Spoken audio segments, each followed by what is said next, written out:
இந்த kids bike sale பண்றதோட main motive என்ன தெரியுங்களா?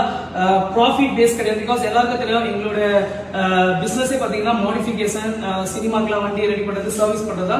இந்த கிட்ஸ் பைக் அண்ட் பின்னாடி நீங்க பார்க்கலாம் ஏகப்பட்ட பைக்ஸ் வந்துட்டு இருக்குது. இதுக்கு ரீசன் என்னன்னா, இன்னைக்கு காலகட்டத்தில் எல்லா கிட்ஸுமே வந்துட்டு ஜஸ்ட் போனும் கைமா இருக்கிறதால அவங்களோட மைண்ட் மட்டும்தான் அது ரொம்ப இதாவது. பட் அவங்க பிசிக்கலா வந்துட்டு ஒர்க் பண்றது கிடையாது. அண்ட் யாருமே போய் கிரவுண்டுக்கு விளாடுறதுக்கும் சிரமப்படுறாங்க. பட் இந்த பைக்ஸ் எடுக்கும்போது டெஃபினட்டா அவங்களோட பிரைவேட்டான ஒரு பிளேஸ்ல இருக்கட்டும், இல்ல எம்டி கிரவுண்ட்ல வந்துட்டு அவங்க வந்துட்டு லைக் கியர்ஸ் எல்லாம் கம்பல்சரி போட்டுட்டு ஹெல்மெட்ஸ் எல்லாம் வேர் பண்ணி அவங்க ஓட்டும்போது அவங்களே ஒரு பாசிட்டிவா ஃபீல் பண்ணுவாங்க. அண்ட் ஃபியூச்சர்ல பைக்ஸ் ஓட்டும்போது ரொம்ப ரெஸ்பான்சிபிலிட்டியா ஓட்டுவாங்க. பிகாஸ் சின்ன வயசுல இருந்து நம்ம ஹெல்மெட்ஸ் எல்லாம் வந்துட்டு வேர் பண்ணி அவங்க ஓட்ட கத்து கொடுக்கும் போது I think we should thank beautiful parents.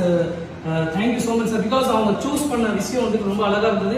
And ரொம்ப இடத்துல ஃபேக்கான சேல் இருக்குங்க. 2500 3500 நம்மளுக்கே